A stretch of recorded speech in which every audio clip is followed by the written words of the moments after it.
Good morning, ladies and gentlemen. We're delighted to have you all for this unique symposium of Water at Dawn, a journey from thirst to thought. Before introducing the laureate of sustainable development, we would like to introduce the Tang Prize. The Tang Prize was established by Dr. Ying Liang in 2012. He firmly believes that remarkable advancements stem from brilliant education. It recognizes extraordinary achievements in four major fields, which are sustainable development, sinology, rule of law, and biopharmaceutical science. The Tang Prize Foundation has been inviting many of its laureates to Taiwan to confer research and experiences with both scholars and students, which is why we have the privilege to organize this symposium for you. Before we start, allow us to introduce our distinguished guest. First and foremost, let's give a big applause to our principal, Guo Zhenxiang.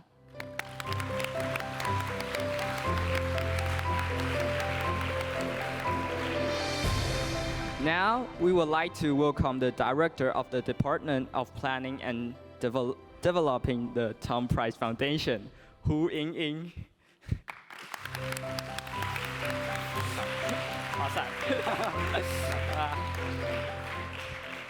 Last and also the main reason that brings all of us here together is Dr. Omar Yaghi, the 2024 Tang Prize laureate in sustainable development.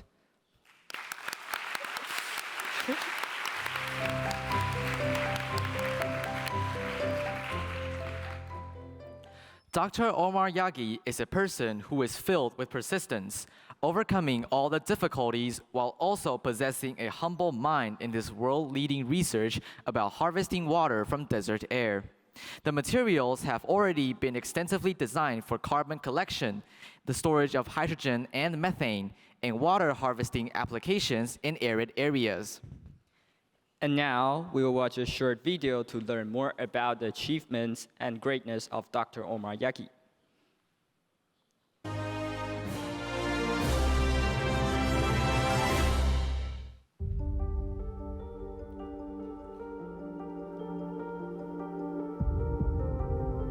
This young boy, beaming with joy, is Omar Yaghi, growing up in Amman, Jordan. He was tasked with collecting water whenever he could. At the age of 10, he discovered a book by chance in a library and encountered the beauty of molecules. He was totally captivated. I felt like I am being drawn by those molecules, right? It's almost as if I met another person and I fell in love. I was drawn by them, and they entered my heart. This experience plunged Yaghi into the magical field of molecules.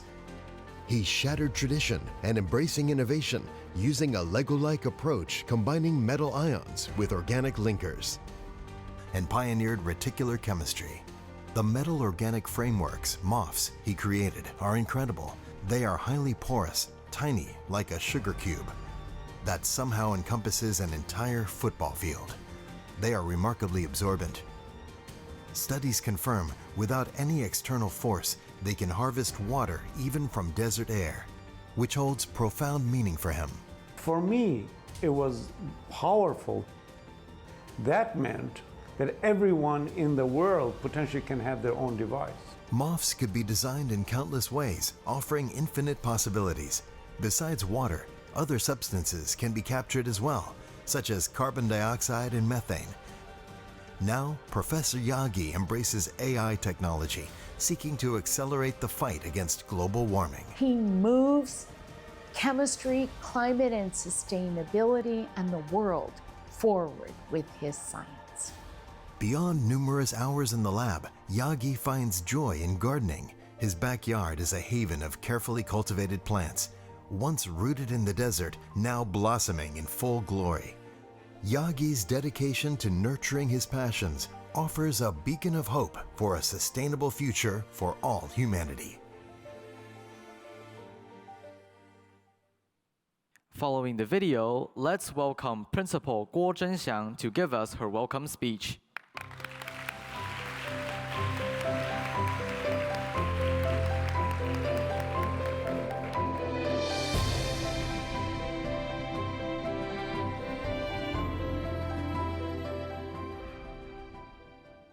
distinguished guests, esteemed educators, and honored students, good morning. On behalf of National Hsinchu Senior High School, it is my privilege to welcome to this esteemed symposium. First, I would like to extend a special welcome to Professor Omar Yaghi, whose pioneering research in harvesting water from desert air has not only garnered prestigious accolades, but has also inspired generations of scientists and thinkers. His work exemplifies the spirit of innovation and perseverance that we strive to instill in our students, reminding us that scientific exploration continuously broadens the horizons of possibility for humanity's future. Therefore, we eagerly anticipate today's speech. We are also deeply honored by the presence of Ms. Hu Yingying, Director of the Tang Prize Foundation, and other esteemed leaders in education. Your participation underscores the critical importance of institutional collaboration in cultivating the next generation of citizens, innovators, and global leaders. Thank you for being part of this important event. I think we all look forward to the ideas, discussions, and connections that will arise from today's gathering. Hopefully, we can continue to advance knowledge, inquiry, and the pursuit of a better future together. Let us make this symposium a truly memorable and meaningful experience for all. Thank you.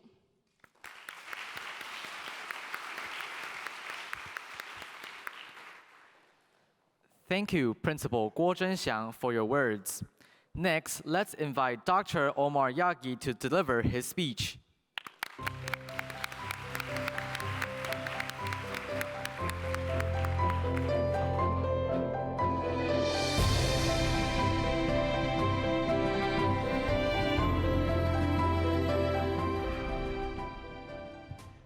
Thank you very much. Thanks, everybody. I'm delighted to be here. And this happens to be the first time that I speak at a high school. I speak at many universities and many places around the world in conferences all the time, but I've never been to a high school, so this is quite a privilege for me. Thank you for inviting me. So today, what I'd like to do is, first I want to explain my title, Water at Dawn. It was my job growing up to be the one waiting for the water to come in from the city.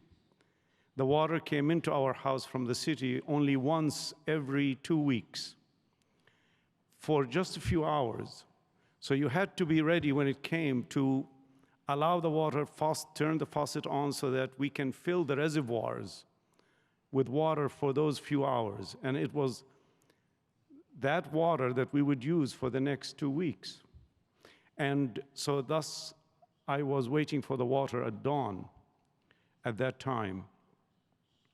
But that's not as important as what comes after that, is that today I'm going to tell you about my journey from living in an arid environment where there is not much water, and water is precious. Every drop is precious, to how we went from what is important today, which is to provide the water, to drink water, but also to develop from that a whole field of science that enriches the mind. Thus, my title, A Journey from Thirst to Thought. Thought is very important because it is for the future. It's for the future generation, that you can deploy our inventions for the betterment of humanity. So very quickly, I want to just share with you where I come from. This is Jordan. I come from Jordan. It's in the Middle East. It's surrounded by Syria, Israel, Iraq, Saudi Arabia. And it's a small country. It's a country of about 10 million people. I grew up in an environment not too different from this. This was around our house, okay? And this was our house. You can see in the background of a humble house. This is me standing there with a book, okay? I couldn't separate from my books when I was growing up. And you can see here a pile of rocks. When I was not reading or writing, I was always supposed to be doing something. You were never idle. You have to be doing something. And so here there is a garden, and from that garden there are many rocks, and we needed to move the rocks constantly over to this pile. In the background, there are cows that we raised, okay, and sold. And I lived with the cows, actually, okay, in a room. Half of the room was where the cows are, and the other half was where we dwelled, where we slept and ate. And so when I used to go to school sometimes like this, I smelled like a cow. Okay, so, but throughout my story today, you will see that great things come from almost unremarkable beginnings. Okay, and the plus thing about this is that my father had a shop. It was in the middle of Amman, the capital of Jordan. And here was my school. My father spent every penny he made to send us to a private school, okay? And this is our home here. So I would wake up at 5 o'clock in the morning and start the journey walking to the shop with my father, okay, and have sometimes breakfast. He would cook breakfast for us in the shop. And then after breakfast, you walk over to the school. And when school was over at 2 o'clock, you walk down, and again, my father would have these lovely sandwiches, okay, like almost like hamburgers, but flatter, very delicious. And I would have the sandwiches that my father prepared. This stop at my father's shop was absolutely essential in making me appreciate the quality and hard work.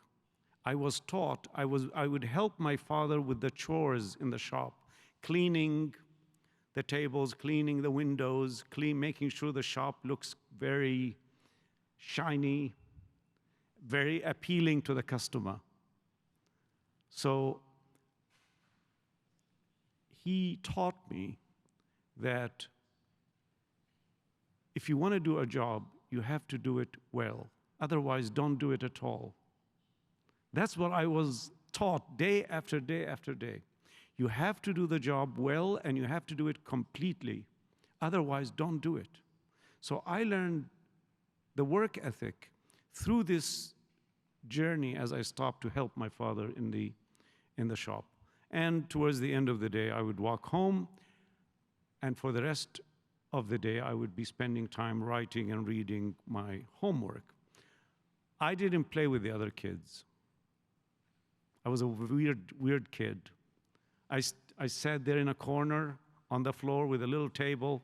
I was writing and reading, and when I'm not doing that, I'm just staring at everybody, watching what everybody was doing, and not participating. I didn't play soccer. I didn't have any interest in bicycles or anything like that. I didn't have any interest in games with the other kids, with my brothers. I have many brothers and sisters. And so this is a fact. And my obligation as a teacher is to tell you the facts. You can use them as you like. You can develop your own wisdom from facts. So my moral obligation is to communicate with you the facts. And that was a fact. I'm not ashamed of it. I'd like to be alone, and I don't like my parents to tell me what to do. So in 3rd grade, I told my parents, don't talk to me. Okay, don't tell me what to do. Don't ask me for my grades, because I felt I have an obligation to do well, and I was doing okay in school. So I didn't feel obligated to talk to my parents. I had a lot of love from my parents. So our house didn't have modern conveniences. We didn't have running water. We didn't have light, electric lights, okay? So it was very primitive. But we had a lot of love from the parents. The parents really cared about us, about what we did, as much as they could. But every one of you, every one has a break in life. You get a break, okay? Like they say in Hollywood, actors, I got a break, or actresses, I got a break. I got a role in a big movie, that's the break. I had my break, and the break was that I entered the library when the library was supposed to be locked at noon during lunch hour, but it was unlocked. And so I went in there and I picked a random book, and there I met these. I didn't know what they were. I was completely captivated by them. They did something to me that I never felt before, okay? And so that, I didn't know what they are. Later, I learned they are molecules, okay? They are the building blocks of life. And when I went home that day, I didn't tell. I was very close to my sister. I didn't tell my sister, I didn't tell my brothers about what I felt, what I had, because I almost felt like, oh, I met a very lovely girl and that I'm in love with. It was the molecule, okay? Okay, that. So my interest in molecules, I started wanting to learn more and more about these figures. And the more I learned, the more I realized, my God, they are the makeup of life. Okay, they are truly inspiring. How do they exist in our body? How do they exist in nature? How do they exist in the things that we use every day? Why do things appear the way they do? It's because of the molecules that these things are made of, that we are made of. So I can see that there is a huge excitement awaiting me as I learn more and more about these molecules. But one day, as I was coming down to my father's shop from school, he said, "You're going to America." And that was in my 9th grade, okay? In 9th grade, basically, I won't tell you the story, but basically, I took my parents' or my family's savings, $9,000, and got a visa to go to America. I was shipped off, deposited in a plane like this one, a KLM flight that's stopped in Amsterdam and continued on to New York. I was shipped at 15 years old to the United States, okay? And my elder brother had arranged a house for me to live in with a couple that their kids graduated and they had an extra room. So I lived with this American couple. I paid them $500 a month. And of course, the $9,000 didn't last very long. So when I arrived in America, I picked up the phone and I called home. I said, "What do I do now?" They said, "Oh, well, take your grades from 9th grade and show it to the nearest, go to the nearest college and ask them to take classes." And of course, I thought, what a ridiculous suggestion. But I did. I went and I went to Hudson Valley Community College. Okay, it's a 2-year college. And I went in, and I had my English was not so good, so I had prepared a statement. So I went into the president's office, the admissions office, and I read the statement. And the guy said, wait, like, what is this? I said, "I just want to take class." So the deal was that I take classes, calculus, chemistry, biology, and English. And if I did well that semester, I would be admitted into college without going to high school. And I did. I did. That was the American system. Allows everybody to go in. And when you go in, as you work harder, you move up. So I went to Hudson Valley Community College, and yeah, if you do well. But in the meantime, I was trying to explore, what is this America about? And we didn't have McDonald's at the time in Jordan, okay, where I grew up. So the very first thing I wanted to do is go into a McDonald's. Well, McDonald's has a menu of things, fries, hamburger. So I am with my dictionary looking for fries, and there is no fries in my dictionary. So I didn't know what the hell is going on. And so I basically pointed to some items, and out came a mountain of food. I had ordered a lot more than one person could eat. And then the lady behind the counter asked me, "Do you want this for here or to go?" I couldn't understand. You want it for here or to go? It wasn't clear. Why would I go somewhere? This is a restaurant. I should sit down and eat my food. For here or to go? When you think about it, it's a very complicated expression. Do you want it for here or to go? Well, yes, I want it now here. And I don't want to go, right? Because I want it. So you have to overcome these difficulties. The American people were very kind to me, very patient. And so I would ask, and I was not ashamed to ask for guidance, and I got guidance. And then I transferred, after I did well in the community college, I transferred to a 4-year college. And this is what I found, that all the undergraduates are partying. I was absolutely horrified. Like, this is college. You're supposed to be studying, and they are partying. Every day, partying. Okay, and I'm in the library working, of course. I didn't participate in this. But in college, I immediately went into the lab, okay? And it was an organic chemistry lab. And in organic chemistry lab, the very first thing you learn is how to crystallize organic compounds. And what you do, you dissolve the compound, and then you add a solvent that the compound is insoluble in, and out comes the solid. And the solid, when it falls, it looks like snow. I saw that, and I thought, I am absolutely in love with this. I love crystals. The reason I say this is that your interest in a topic does not have to be deep. It doesn't have to be intellectually deep. It could be just because you love the beautiful crystals. That was very important to me. I didn't have to know what they are made of. I didn't have to know so much chemistry. I just knew I love them. So that deepens my interest in chemistry and molecules. And then I finished undergraduate, and I wanted to go to graduate school to get my PhD in chemistry. How did I choose my university? I chose it because there is a professor there working on beautiful compounds. The compound looked like this. It looks like a soccer ball. Well, I looked at it, and again, the beauty of molecules was attractive. No real intellectual depth.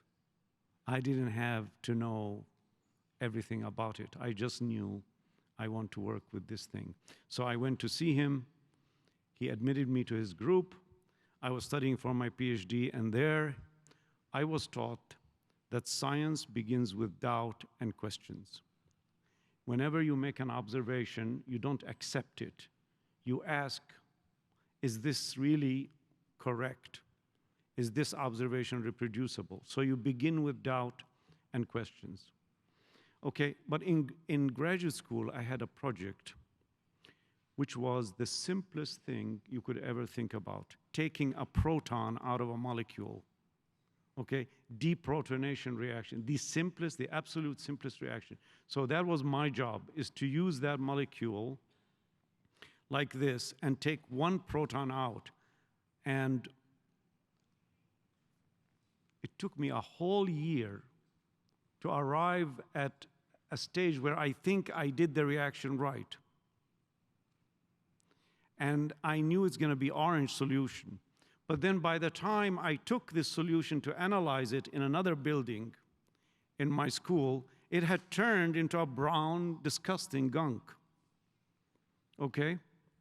So my hard work was falling apart right in front of me. I was spent a whole year of my life. I had traveled thousands of miles to go to America, okay? And I was failing. So I went back to the lab, and I was very depressed. It was late at night, and there was a postdoc, a more senior researcher there, and I said, what do I do with this? And he said, "Oh, Omar, throw it away. It's disgusting," basically. And I said, why would I throw away a product that I have obtained over a whole year of hard work? And so what I did that night is I didn't throw it away. I worked it up. Let's say in chemistry, it means I collected the solid, dissolved it, and tried to make a crystallization. And what I made was that. It took me 6 months to figure it out, but that's what I made. I made a compound that looks like a rice ball. And it loves to seek out special molecules and trap them into its pores. There was nothing like it. Nobody has ever made anything like it. And nobody has ever been able to make anything like it since. So here's a discovery. This is the point I want to make to all of you. No matter where you are in whether you come from humble beginnings or not, whether you come from a big family, small family, whatever your background is, a scientific discovery propels you from where you are to the heavens. No other discipline does that. One discovery that is made over a short period of your life could propel you to be the top of your field. No one, except little me, at the age of 2021, I made this discovery. And so I and published this work, and it was recognized. And I said, I want to go to Harvard. Okay, it's the top university in the world at the time. And so I went there and I did what is called postdoctoral fellowship. After your PhD, you do 2 years or 3 years of training, because I was beginning to be interested in academic research. And there, my professor taught me research is an exercise in optimism. Okay? My PhD advisor taught me research begins with doubting questions, a pessimistic view. My postdoctoral advisor taught me research is an exercise in optimism. That means if you're optimistic, good things will happen. And in your life, you will be exposed to conflicting messages, seemingly conflicting messages. Somebody saying one thing that seems true, another person that you respect is saying something different that seems opposite. My thinking was, the way I've dealt with that, is that I will consider these points in my thinking. And in so doing, I didn't have to follow one or another. By considering them, I developed my own thinking about science, my philosophy about science. And my philosophy about science is that science discoveries come to those who do the experiment. Okay? Those who are not afraid to do the experiment will do the experiment and have more likelihood to discover something great. And that has been true throughout my career, which has spanned now, I have been in research for over 40 years. And that has been true for every single discovery, is that we wanted to do something special. And the only way we could make great discoveries is by doing the experiment, not by talking about doing the experiment. Okay? So that's how my interest evolved in chemistry, and I wanted to be a professor. I got a job in academia. First, I didn't know whether I want to be a professor in a university or be working with industry as a chemist. Industry gave me a very nice salary, $85,000 in 1991, $85,000 a year. Academia, I interviewed at these places. I interviewed at UC Berkeley, they didn't want me. Columbia didn't want me. These 3 schools wanted me, and I love Arizona because it's desert, and they had a new building, and I thought, And it looks like fun. Okay, so I went to Arizona State, and there was the beginning of what we invented and what was referred to in the introduction. My salary at Arizona State was only $38,000. So now we come to another major milestones in one's life, and you will face this, okay? Money will come to you if you have passion for what you're doing. Yes, I turned down a job for $85,000 for a $38,000. Why? Because I love research. And I didn't want somebody to tell me what to do. In industry, somebody will be telling you what to do. And sometimes you might discover something and the manager will say, no, that's not going to be profitable. So it's not about discovery, it's not about advancing knowledge, it's about making money. So I was not as attracted to that. I wanted to have freedom. Ironically, even though I wanted freedom from everything, parents, people, teachers, whatever, I dedicated my life to building traps for molecules, okay? To trap the molecules inside these containers, these molecular containers. And that's how things have evolved. The very first discovery was made by a student in my lab at Arizona State who could barely speak English. And no other professor in the university would take her because she didn't speak English. And in fact, 20 years later, I learned that she was selling flowers on the street because she needed money. But she, again, a story of humble beginnings for her, she made the very first discovery of MOF in my lab. And we published this result in Nature, in the highest impact journal of science, okay? And again, she didn't speak English, she was very humble, came from mainland China, and together we worked. And she made the very first MOF, okay? So what I learned early on in my research is that an idea is worthless unless it can be brought to fruition. You can sit there and talk about an experiment, talk about a great idea. It's nothing until you do something about it. You do the experiment, you build what you're thinking, or to bring it into reality. So this was the molecule. This was, okay, I won't describe it, but it traps these pyridine molecules. That was the beginning of MOFs. Well, I did so well in graduate school, by the way, and I'm now going back a little bit because it's very important in the history of MOF. When I was a student, PhD student, my professor sent me to China in 1989 because as a visiting scholar, and there I met Halian Li. And when I became professor in '92 at Arizona State, Halian wrote me and said, oh, I see that you are working on MOFs and doing very well, but I can do a better job.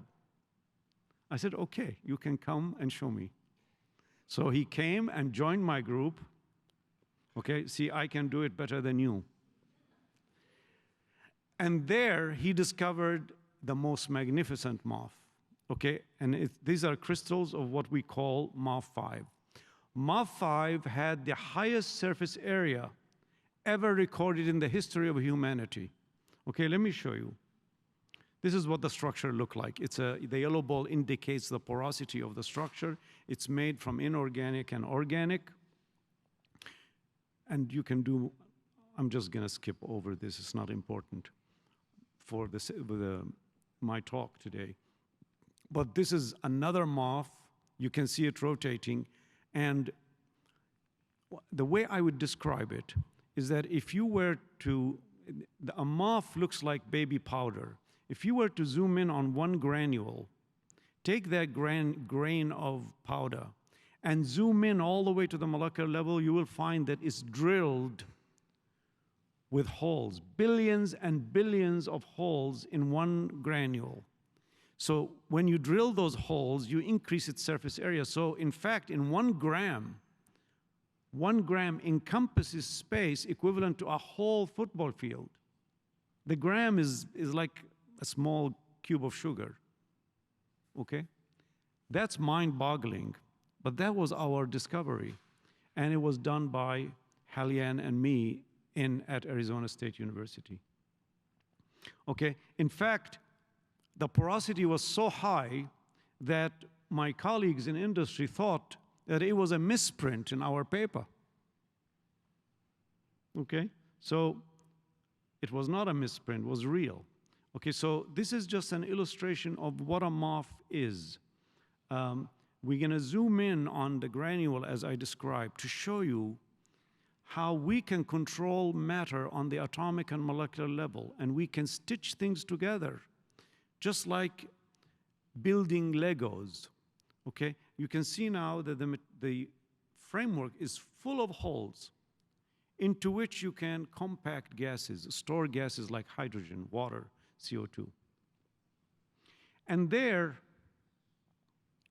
we developed these materials to have hydrogen cars that run on natural gas, and I'll show one result on how we can capture carbon dioxide from air and how we can generate water from air to water. Okay, you all know that our planet is experiencing heating trend, and in California and many parts of the world, the fires are becoming more and more intense, okay? And the cause of this is carbon dioxide emission. A baby born today is breathing double the amount of carbon dioxide compared to a baby born before the Industrial Revolution, okay? So it's altering our planet, it's affecting our lives, it's affecting our livelihood. Okay, so this is the material that we invented. It has pores, and we decorate the pores with agents that can seek CO2 and trap it, okay? And this is the uptake. You see the material is taking up CO2, and the more water you have, the more CO2 it takes, because water facilitates the uptake of CO2. The chemistry in the pore allows you to have water and CO2 at the same time.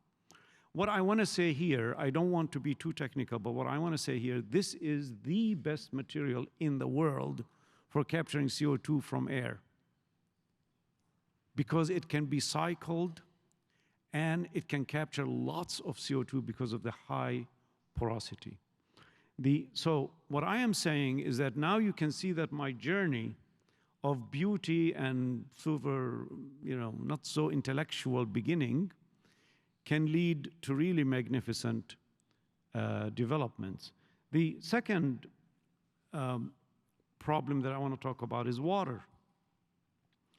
By the year 2040, almost a quarter of humanity would be experiencing a water crisis, not just water stress, but a crisis, okay, where people will not have enough water to drink. And including in Taiwan, that droughts in Taiwan will become more and more severe. You can see here, Taiwan will have a water crisis.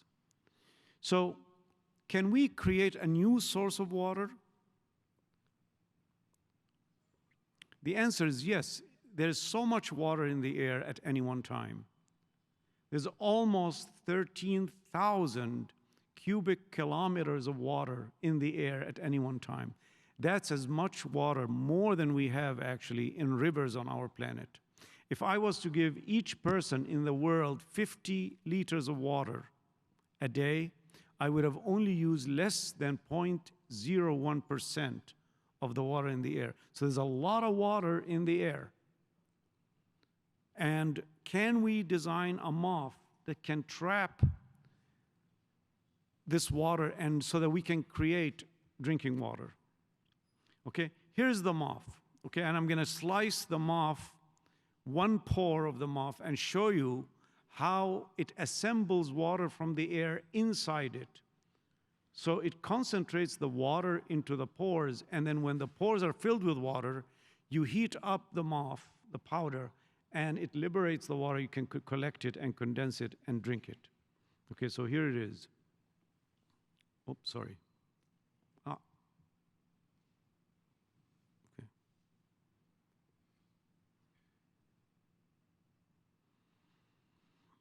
That's the pour. We're going to slice it so that you can see the interior. Now the first water goes in, second water, third water, fourth water, and then you start filling up more and more of the pores.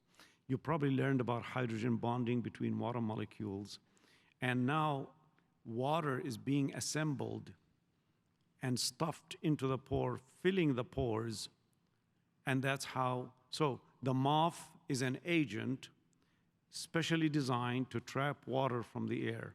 The first water molecule goes in and attracts the next one, and the next one, and the next one, in a cooperative fashion.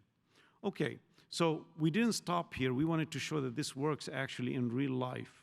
And so we designed a machine. It doesn't look very attractive because there's a lot of wires, because it's a prototype. And this machine has 200 grams of MOF.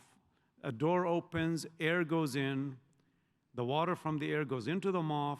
When the MOF is filled with water, you heat it up and it collects the water. You can see water puddles at the bottom here. This is a water puddle from the 200 grams of MOF, okay? And now you are collecting 5 liters of water, okay? So 200 grams generate 5 liters of water in your kitchen, and the device will not be bigger than a microwave oven. Your own water, you control that water. You can add minerals to it and make it tasty. You can make it carbonated. You can make it sweet. You can have one in your room. You can have one in your parents' room, and so on. This is a personalized water. And you have your water independent of everyone, right? This is water independence. Every person in the world has the right to access water. And this allows you to have your own water, independent of the city, without getting it from the city. That is what I'm talking about. So this student surprised me by drinking the water.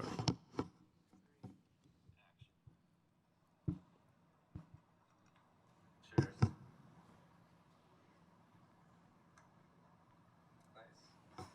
No. It's the cleanest water you ever make. We tested it, no metals, no organics, nothing. That's why he drank it. It doesn't taste very good because it's distilled. Okay, to make it drinkable like the water you have in your kitchen, we have to add a little bit of minerals, which is something that is done for drinking water. But it could be used for drinking, could be used for agriculture. Now, I'm going to show you another device that collects even more. This, I call it the rain in a box, okay?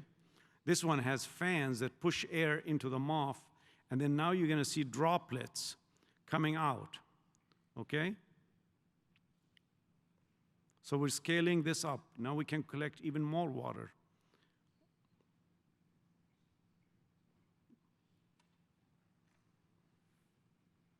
Do you see the rain? Okay, rain in the box. And this is turning air into water.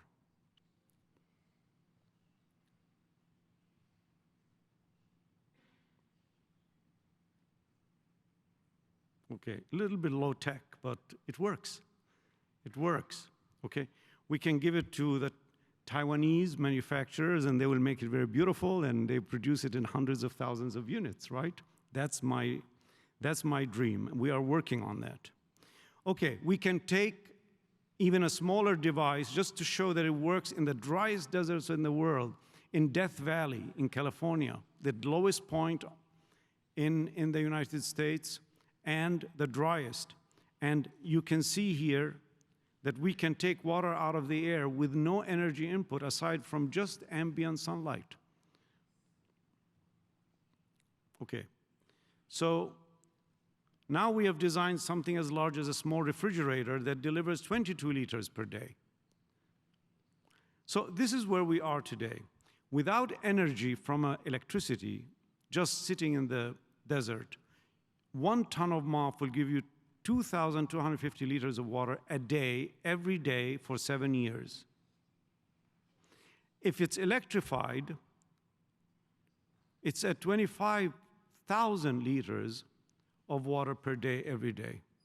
Recently, we doubled these numbers because we made a MOF that can double the uptake, okay? But even at these numbers, it's very, very, very exciting. This is real, okay? This is going to help everyone in the world, not just in the desert region, but in the humidified region where there may be drought or the water is not clean. You can use these devices. Okay, my last slide here, the one before last, the last technical slide, is that we are now using LLMs. So my story has taken how many years? I came to America when I was 15. Now I'm almost 60. It took a long time. It doesn't need to take that long. We have LLMs, we have generative AI, and we can speed this up. So we are working with LLMs to text mine, to do it much faster than humans can and more accurately. Image mine, simply by using conversational language. No coding is required. In fact, the LLM do all the coding for us. Supervisor, the students have designed LLMs that replace me in the lab, where they go to the LLM for supervision, to learn how to do experiments. And research group, a MOF or a cough that would have taken us 3 years to make, we can make in 2 weeks, from 3 years to 2 weeks, just using standard LLMs. Okay, so what I want to say here is that in our research, we have always pushed the frontiers. And the next frontier is AI. It's going to simplify and make rapid discoveries and scale them so that they are available to everyone in the world, accessible through platforms that employ this chemistry. So what did I learn that I would like to communicate with you? I learned a lot, but let's boil them down to just few. Never believe those who say it will not work. Whenever someone tells you it's not going to work, it is a guarantee that it will work. Now, why do I say that? Because nature is so rich, and we have only studied a tiny fraction of what nature offers. So whenever somebody said it's not going to work, I knew that it will work. I guarantee you that. And when somebody says it doesn't work, tell them because you didn't make it work. Okay? Not because it doesn't work, it's because you didn't make it work. You didn't work hard enough to make it work. You didn't think carefully about it to make it work. Because you keep saying it doesn't work, you don't want to do the experiment. Okay? So this is, I'm preparing you for the future. You are never alone. When you make new discoveries and you're moving your field in new directions, you will have many people who are trying to push you down because they're very jealous. That's our world. Very competitive, very jealous.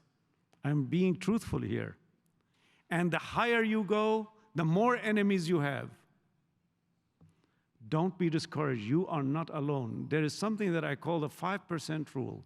The 5% rule, when you think the whole world is against you, the whole world doesn't believe in your invention, there is 5%, at least 5% of people out there who believe in you and understand on a fundamental level that what you're doing is great.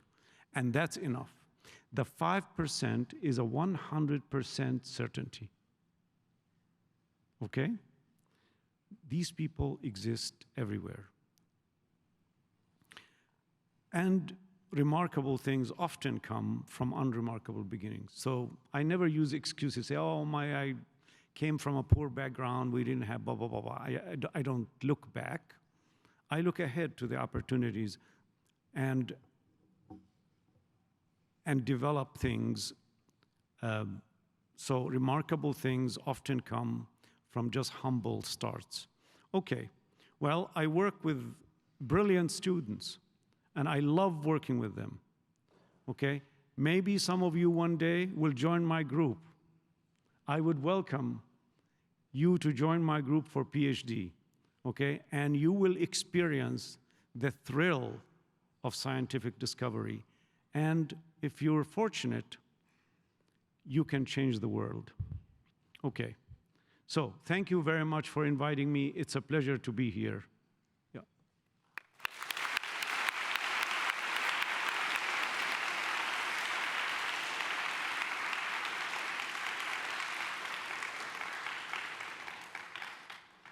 Thank you, Dr. Yagi. That was an awe-inspiring speech. We definitely believe students are all inspired by your lecture. Please have a seat.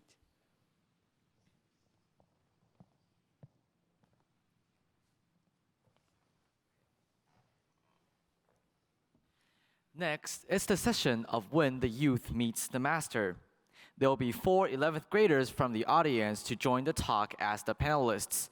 They are Peng Yuxiang, Xie Yazhen, Cai Jun'an, Wong Xuanbo from National Hsinchu Senior High School and National Hsinchu Girls Senior High School. Also, let's welcome the moderator of our symposium, Ran Tingwei. Panelists and moderator, please proceed to the stage and be seated. We'll start the session in just a moment. Good morning, Professor Yagi, distinguished guests here today. Thank you all for attending this meaningful symposium. I'm Tingwei Ran, the English teacher from National Hsinchu Senior High School. From professor's speech and then the research conducted in the lab, we're extremely thrilled. For professor has transformed what has been seemed impossible into reality. For example, with the research, finding an oasis in the desert is no longer building castles in the air. It's not chasing the castles in the distant mirage. Indeed, Professor Yagi is making water resources accessible to everyone. Now, we'll begin the symposium. And if you have any questions, feel free to scan the QR code on the screen and type in your questions. And if you have any ideas that you want to consult Professor Yagi, then we will do it in this part. So, good morning. Okay. Thank you for attending this symposium. Lots of students are curious about several questions, including the motivation and also some of the important figures that may influence during on the journey of your life. And also there may be some challenges that you encounter that the students are curious to know how you cope with these difficulties and challenges. And also the students are also want to know that what would be the advice for the generation to come. So for the first question, so Angus, would you like to propose the first question? Good morning, Professor Yagi. And I'm Angus, and I'm from National Senior High School. So first of all, thank you for your excellent speech. And it is my pleasure to have this opportunity to sit here and speak with you in person. So as we know that you were born in Jordan to a refugee family, and this unique experience must have shaped your worldview. So I am curious that how did your childhood and early experiences influence your path to chemistry? And what advice would you like to offer to young people who are facing similar circumstances? Very good question. Thank you. Thank you for the question. I think that for me, as I mentioned in my lecture, I was kind of a lost child. I wasn't sure what I am doing in this world, quite honestly. It was a strange feeling. I spent, it seems like my whole childhood watching other people and watching the world pass in front of me. And I was sort of in a different world because I am thinking about our let's say, humble situation. I think that when I saw those molecules, I realized that there's a whole world out there that perhaps I can use as an escape, like a holiday from the difficulties of the childhood. And so that kept me very interested, that kept me pursue that, try to learn more, and so on and so forth. And that was revolutionary in my life, right? It transformed my life. What I really want to say to all of you, and thank you for this great question, is that some of you may not know what you're interested in, okay? Or you may be interested in a lot of different things, okay? My advice is that to just pick something. Just look at all these things that you like and pick the one that is drawing itself to you the most, okay? Just pick something, anything, for God's sake, anything. And once you do that, and you start digging deeper and deeper and deeper into that object, you will become interested in that topic.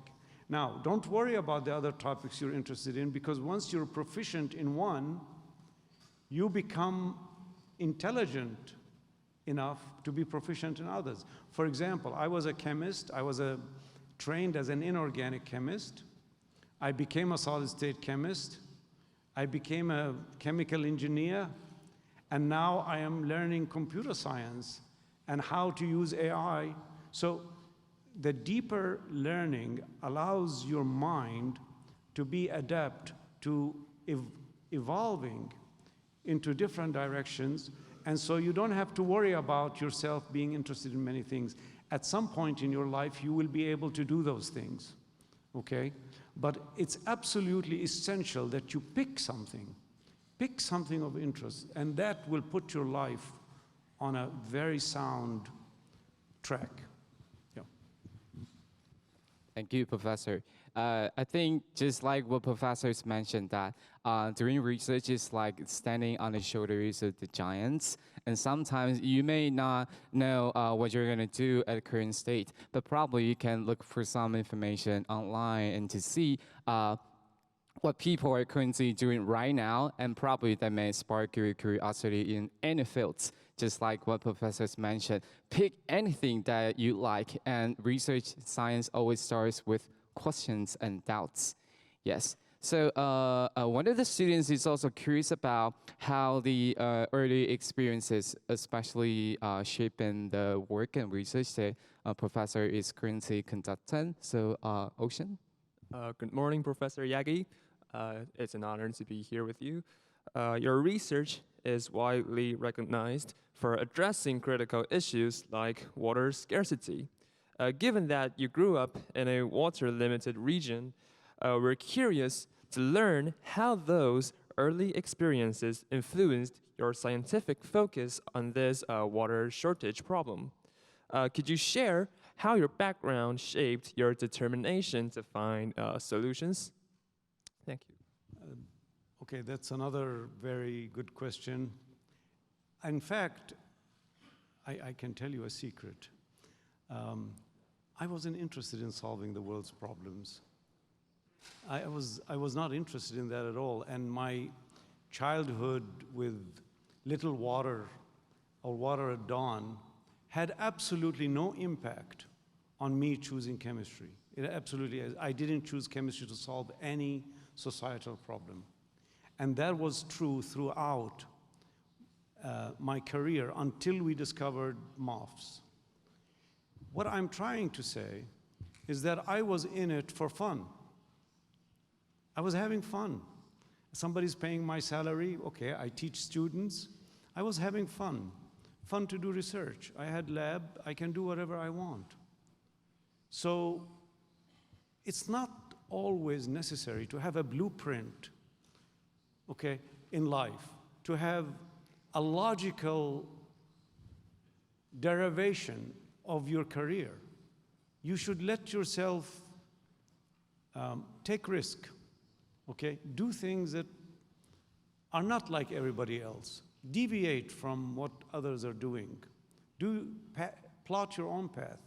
But I didn't ask this big question, how do I help society? That was not on my mind. What was on my mind, how can I make enough money so that I can send back to my family the money that I borrowed from them? Okay, that was on my mind. But what was more on my mind is that I was in love with molecules and I wanted to work with molecules. But once we make that discovery, then you have an obligation to society to take that discovery to benefit society. Because remember, society paid for that research.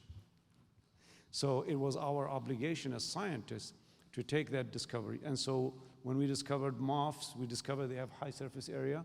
We immediately started thinking, well, okay, how do I make a difference in the world? How could these be deployed in society? What problems could they solve? And I think that that's, so my point is that when you start, you don't know where you're going to end up. So you have to just go with the flow, but try to do your best and be very observant and open-minded about where research is taking you. I hope I answered your question. Thank you. Thank you, Professor. I think that I'm not currently studying for my doctorate degree, and my professor always says that you have to do something that nobody else has ever done before, and don't be afraid of making any mistakes, and don't be afraid of being a stranger in this kind of field. Because once you step out of your comfort zone, then probably you will discover, wow, this is a whole new world. Okay, so one of the students is also curious to know that based on the current research that Professor is now conducting, that the future of MOF-based technologies. So Ryan, yeah? Good morning, Professor. I'm Ryan from National Hsinchu Senior High School. And your work on metal organic frameworks have captured our imagination, especially in the water collection devices. And to my curiosity, how soon do you think these devices can be deployed widely, and what are the key points to that them be accessible for everyone? Again, very, very nice question, a complex question. So just to give you the answer right away, there are now MOFs that are commercialized for capturing CO2 from cement plants. Cement plants burn a lot of fuel because you have to heat the cement to high temperature to make it robust. This is commercialized in Canada, and already the MOFs are trapping CO2 from these cement plants before it reaches the atmosphere. So already this is happening. So it means that it's economical enough to be deployed commercially. In terms of water harvesting is complex because nobody has done it before. So we have to really invent not just the materials, but also how these materials could be configured in a device for maximum energy efficiency and maximum water delivery. So that has taken us some time, but now, so we started on this in 2014, and now we're almost ready, as you can see from my presentation. We have devices that work, and their performance is with energy efficiency and decent water delivery. And so we are within, I would say, a year and a half of, and part of why I'm here is that I'm talking to a lot of manufacturers in Taiwan to see what would be the potential of producing these here. So I think that's, but a lot of work has been done to make these efficient and cost effective. And now we are almost ready for manufacturing. Thank you for your question. Thank you, Professor. We all think that the techniques is groundbreaking because it does help people around the world, and probably especially those who cannot afford clean water, just as mentioned in Sustainable Development Goals, that we aim to solve some of the crises by 2030, right? And one of the students is also curious to know that some of the early experiences, how they influence the life. So Janet, yeah. Good morning, Professor. I'm Janet from National Hsinchu Girls Senior High School. And moving to a new country as a teenager can be challenging. So when you moved to the United States, how did you adapt to a new environment, and what strategies help you overcome the difficulties you faced? Another really good question. I have no idea. I have no idea. I think it's like in the old-fashioned battles. Your general commands you to go forward, and there is no option to go backwards. And in fact, this is how I felt. I felt I have to go forward. Okay, do well in school, try to earn some money to survive, this kind of thing. Aim for going to better university, all these things. I never really, failure was not an option, and retreating was not an option, and definitely when my reaction didn't work the way I wanted in graduate school, I was thinking, oh my God, I'm gonna fail and then go back to Jordan in defeat. You can imagine that there's a huge motivating force for me to stay overnight to work on my problem and make sure that I succeed. So failure was not an option, and retreat was not an option, and it shouldn't be an option. If you are all privileged to be in this great school, okay? Many people in the world do not have the opportunity to be in a great school like this. And I am privileged to be at the top university in the world, in a top chemistry department, #1 chemistry department in the world. It's really our duty as citizens of the world to not retreat, okay? The failure is not an option. Retreat is not an option. It's our duty. If we, the privileged, cannot solve the world's problem, who will? So you keep that in mind.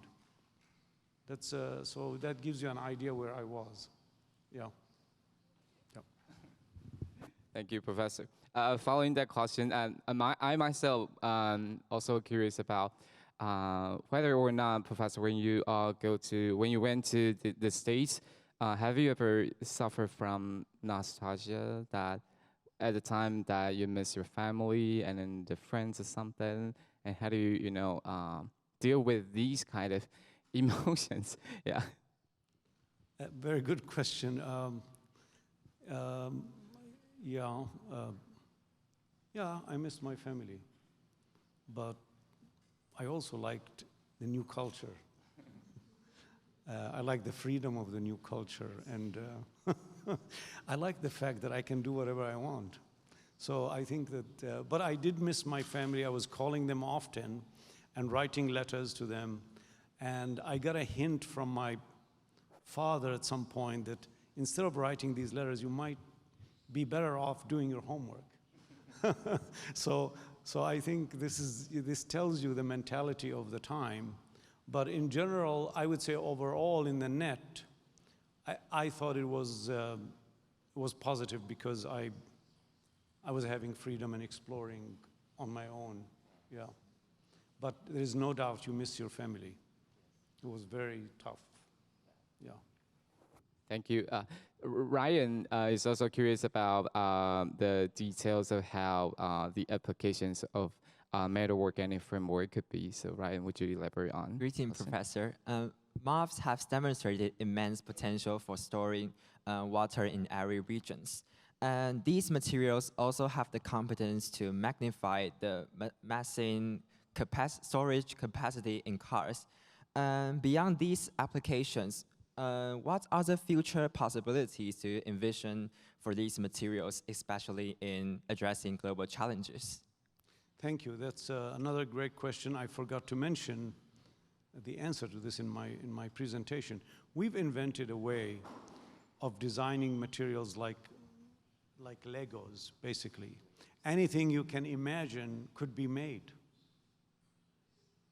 And you can also design them with great precision. You can put atoms exactly where you want them. This really has expanded the scope of chemistry. And now hundreds of thousands of new materials are being reported based on this chemistry. So the possibilities are endless. Not only are they becoming important in clean air, in clean energy, clean water, but also in biotechnology, in electronics, in many, many applications. Why? Because we know how to modify or how to design matter, how to make tailor-made materials for a very specific application. So even with all the chemistry that I've discussed and all the developments over the last 30 years, we've only scratched the surface. There's so much more to be done. This is why I am very excited about the prospect of AI in exploring and exploiting this very large space. So speaking of artificial intelligence, we all know that it is now prevalent and then ubiquitous. Everybody uses AI right now. Even I myself sometimes would rely on artificial intelligence, the chatbots, to help me do some work and tasks. So Janet is also curious about how to incorporate the techniques with the current study, right, Janet? Greetings, Professor. You've mentioned that you have already incorporated AI into many of your studies and works. So can you talk more about how you envision the integration between your work and the AI technology? Thank you. I see AI has a huge potential in transforming science and specifically transforming reticular chemistry. You might say, well, you made hundreds of thousands of compounds. I think that that's pretty good. Well, it's not good enough because that's only a very small number of materials compared to the very large potential. How are we going to do this? When my students or researchers take years to make a novel material or a new material, how will we explore all this in our lifetime or at the time scale that society operates, right? You consult your iPhone and within seconds you can learn about cultures far away, you can learn about science that people are doing everywhere. Society is moving at a very fast pace, and science needs to catch up, okay? In chemistry labs, my lab, before AI, we were moving at geologic times, okay? While society is moving at the speed of light. So it's our obligation to really develop tools, to engage in AI tools, engage in using LLMs, to speed up the process of discovery, and to scale. And what I mean by scale is that people around the world should be able to use chemistry. They don't have to be chemists. Like, I'm not an electrical engineer, but yet I can use my iPhone. Why shouldn't people be able to make new materials that are not chemists? We can do that with the aid of AI and building platforms that allow people to plug in and consult these platforms, get compounds, and develop startups to solve their problems in their locale, rather than having few scientists in few countries solving the world's problems. Why not have many scientists in many countries solving the problems? So I think that there's a huge potential. You will hear people say, oh, well, it doesn't give novel answers, right? We are developing generative AI models to allow us to make novel compounds that, let's say, do better in water harvesting.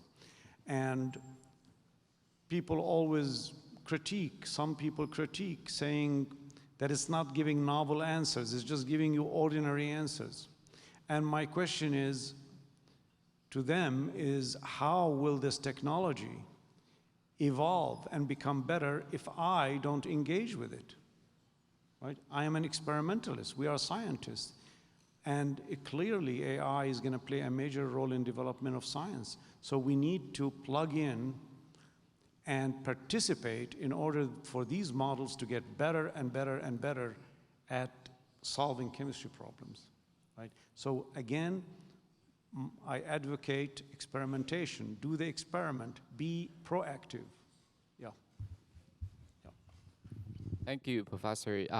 Always remember to have the faith, and even though now probably most of the people, they're afraid that to someday that artificial intelligence may probably control us or something, but go back to the reality, it is human beings or us that we have to try to, we can count on artificial intelligence technology to help us to make the process faster, but eventually we all need to know how to use that.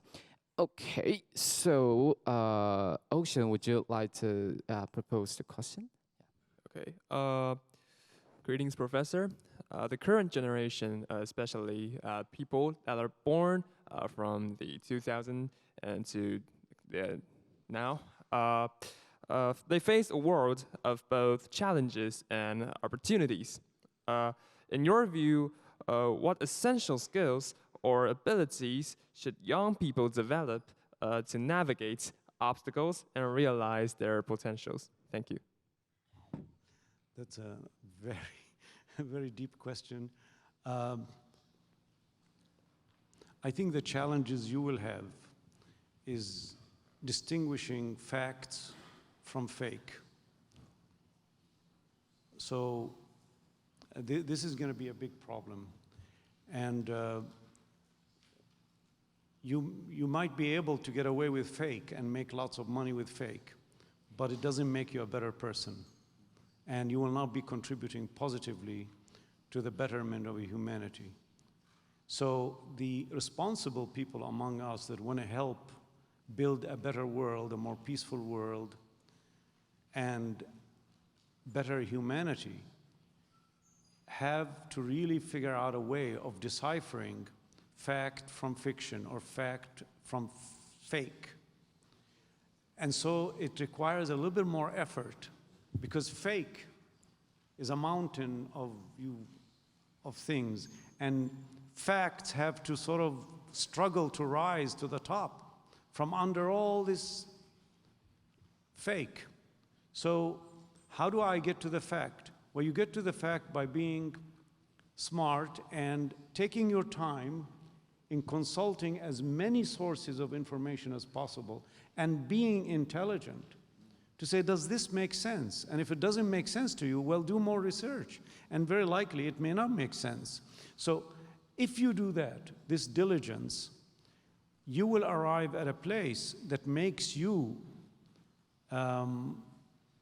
more capable than anybody else, right?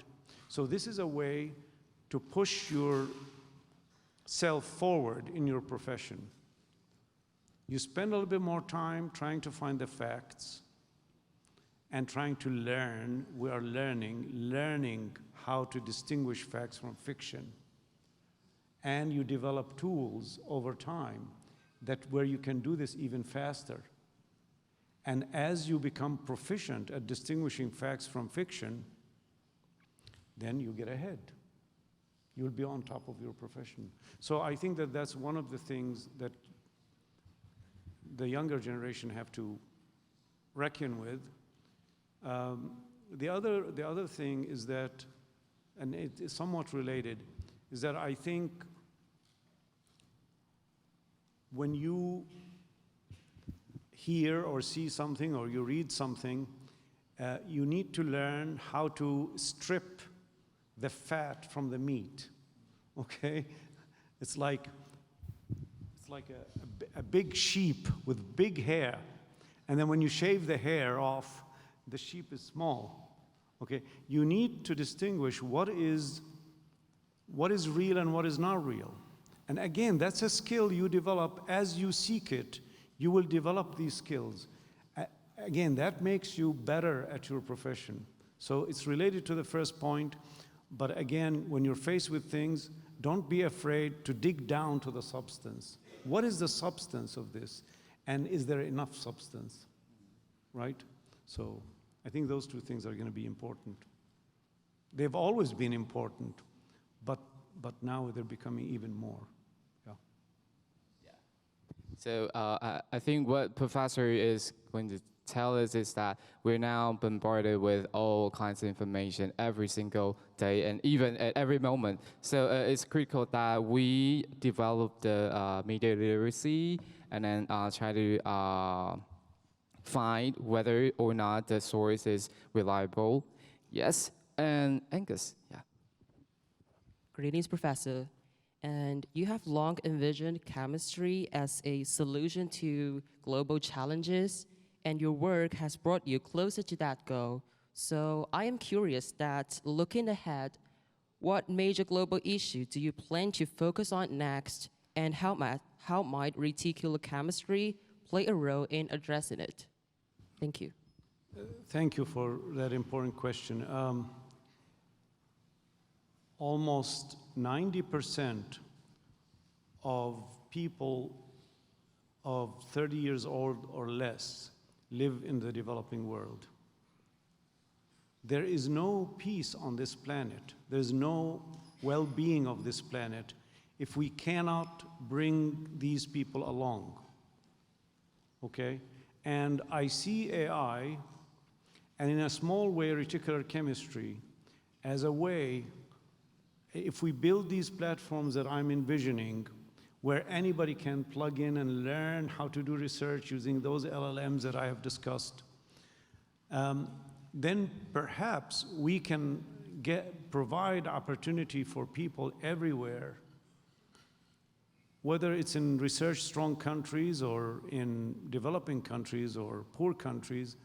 We give them opportunity to learn and plug into research and start improving themselves, their mind, and in so doing, you are improving the quality of their life. They're improving their quality of their life. You're allowing them to have tools to do that. So I see this as really my next frontier, the next challenge, is that with AI, this idea of allowing young people to plug into research no matter where they are, becomes viable and scalable with these platforms. And reticular chemistry, because it's so easy to make these compounds, the entry point is low. Okay, you don't need to know very much to make a MOF, but at least it's a magnet that brings you in to start thinking in a scientific way and start improving your life.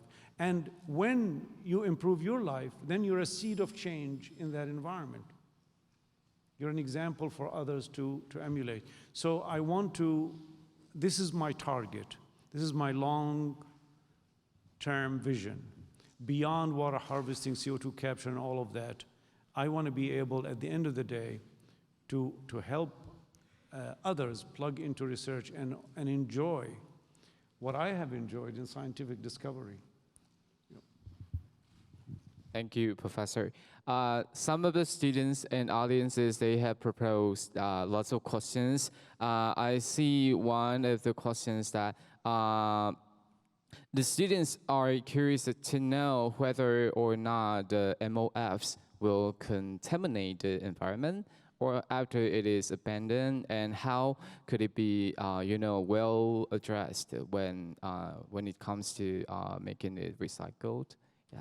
Just like any other invention, if you're irresponsible and you don't think about the long-term effects of what you're using, it will ultimately harm the environment, harm our planet, harm the people that live on our planet.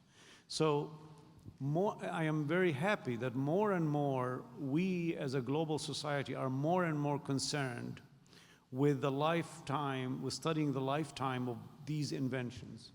Okay, so I think as we deploy MOFs, coughs and other things, other compounds, we need to be conscious of what is the long-term effect of these on the environment if they indeed end up in the environment.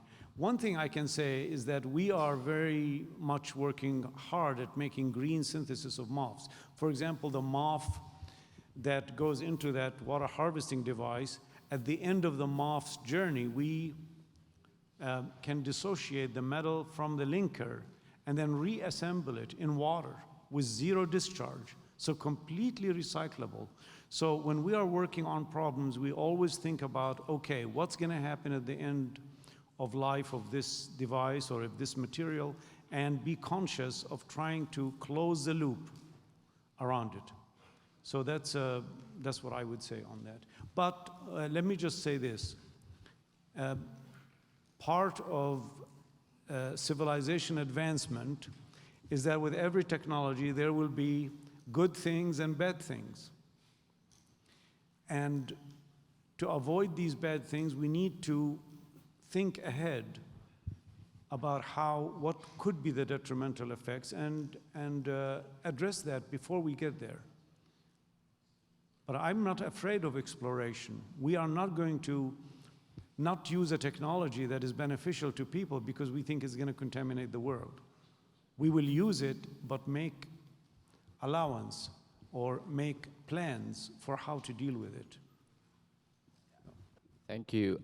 We all know that technologies could be a double-edged sword, right? So sometimes we also have to foresee what kind of consequences it may bring about before we really dig into the process.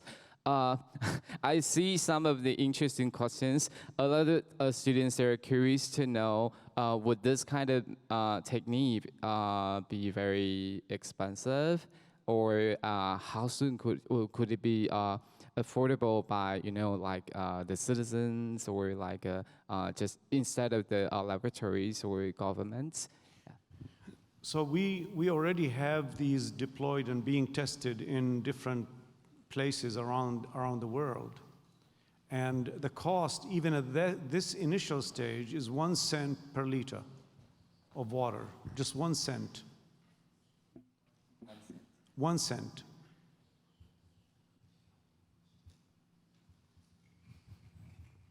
So for a family of 4, that's 4 cents to have drinking water a day.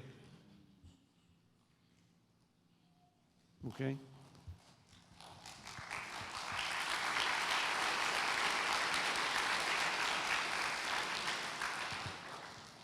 Yeah, I think it's thrilling news to this people sitting here. Even 4 cents could be it sounds accessible, affordable nearly to every family, or like in some poor regions, probably the government that can offer more financial support if they lack the so-called clean water resources. Yes, and also let me see that.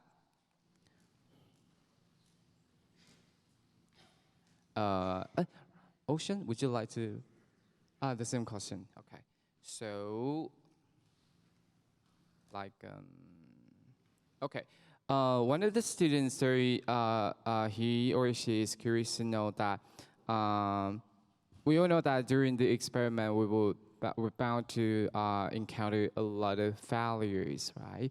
So, are there any specific failures or setbacks that really may probably draw you back into reality and probably I want to give up at that moment? Yeah, Professor. Very, very, very good question. We are controlled by the way we think. Okay, we behave because of the way we think. If you think about not getting the results that you're looking for as a failure, then yes, it's a failure. But if you think that not getting the things that you are looking for in an experiment is an increment to success, is a step forward, then it's a success. It's just a small success on the way to a bigger success. When you do an experiment, you are learning. You're learning about the system. So when the system doesn't behave the way you expect, that's a dream come true for scientists. That means you might discover something really new, right? That, to me, it's the way we think that makes a big difference, right? Because failure and success has to do with the way we think, not because there is somebody classified our world into failures and successes and they fall in those categories. It's the way we think. So when we experiment, we will not get what we're looking for, almost always. And I love it. And scientists love it, because when you get something unexpected, at best, it's a great discovery. At least you are learning about your system. So I call those, between quotes, failures as increments to success. There are no failures. Thank you, Professor. As we all know that students in Asian countries, they're suffering from heavy academic load, and yeah, so they're curious to know that if they really want to dig into scientific research, what kind of suggestions would you offer to students like in Asian country or like in Taiwan, that when the student, especially senior high students, they have to face lots of quizzes and then lots of assignments every single day, and what practical suggestions would Professor offer to these young kids? Yeah, I think you're loaded with activities, with studies, with homework, and you feel during the term that you have no time to do anything. My suggestion would be that if you have a break, whether it's a Christmas break or summer break, you might want to shadow somebody in a research lab. If you're really at all interested in research, you might want to just get a job, okay? And explore the world beyond the school. You could learn about research, or you could learn about how to communicate with people in a shop. Okay, you could maybe get an internship. I'm not sure what the laws are in Taiwan, but in the US recently, we cannot allow students below 18 years old to work in the lab. But we can have them do computer work, or they can shadow people in the lab. Okay, so I see a couple of people in the front here that I like because they've been listening to me very intently. And I would love to have those students come to my lab and be visitors. And later, I want them to be graduate students in my lab, okay? And I have recruited students that way that have gotten PhD in my lab. So what I am saying is that when you have free time, try to, and it may not be as easy, but at least if you try, there may be opportunities to do internships, maybe be part of a program that allows you to do something outside academic setting, explore research, maybe visit TSMC and see what they are doing, you know, this kind of thing. Yeah. Thank you, Professor. I think what Professor Yagi wants to say is that try to explore every opportunities and possibilities, and try to seize every moment, like the spare time, every section, and that could make all the differences. Yes. So since now the time is drawing near the end of the symposium, we would like to express our sincerest appreciation for being here today. And one of the things that Professor mentioned in the speech today was that if you want to go fast, then go along. But just like what Professor showed everybody, that in the lab there are so many young and distinguished teenagers and young scholars, then probably in the future, if you're interested in this kind of research, then you can put more efforts to do it. And when you find the partners, and especially follow the path from the professors, then probably we can go far. In the near future, we can make a little bit difference then that would make the world even better. So I think I'm now handing the microphone back to the host today. Once again, thank you, Dr. Omar Yagi and panelists for giving such an impressive conversation between the youths and the master, which was so thought-provoking. Please arise from your seats as we will take a group photo.